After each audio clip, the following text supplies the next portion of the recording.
Dr. Myers, Dr. Derm. Hello, happy winter, everybody. So collagen is in everybody's skin, and it's really in the dermis. So we have the epidermis, which is the top layer of skin, the middle layer, which is the dermis, and then you have the subcuticular, which is really the adipose typically. And then below that, depending on what part of the body you are, you can have like your fascia or muscle and whatever, down to bone. In the dermis, we have collagen, a couple different types of collagen, type 1 and type 3, and then we have elastin.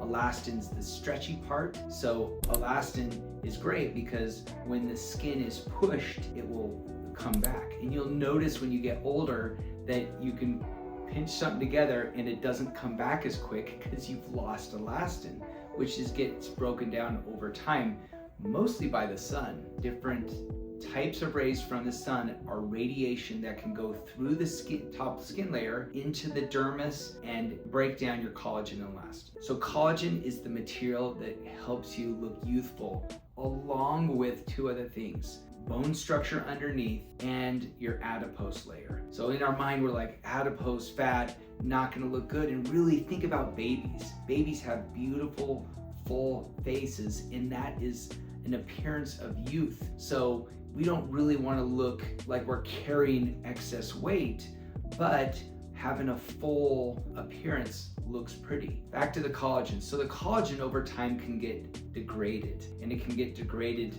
mostly, again, by the sun, but certainly also by if you smoke or if you're exposed to certain things in the environment, it can help break it down. And just over time, you can have some breakdown of collagen. But here's an example. If you do look at protected skin, say, the buttocks or something that hasn't been exposed to the sun over time, it's pretty amazing how less wrinkly it is.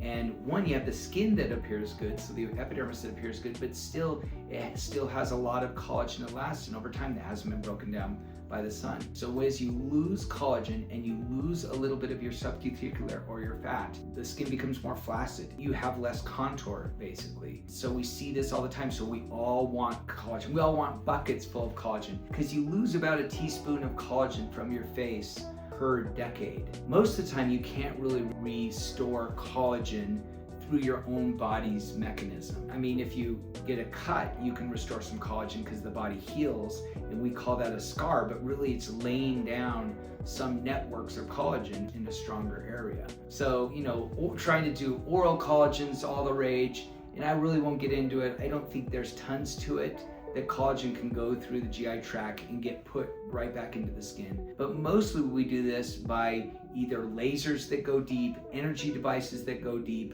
maybe fillers that are collagen stimulating.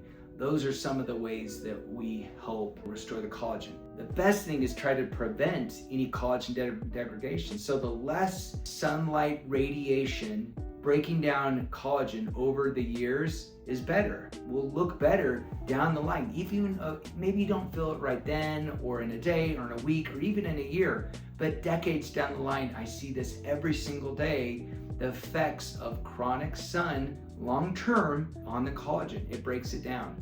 So protect yourself. We can always try these other areas to help rejuvenate or restore the collagen and even the subcuticular layer. That's where we use products such as fillers or collagen stimulators, and we put them in the subdermal area, but they're simulating collagen, or in some ways they're stimulating collagen to come back. Hope that helps. Thanks for watching. Keep that skin looking great. Take care.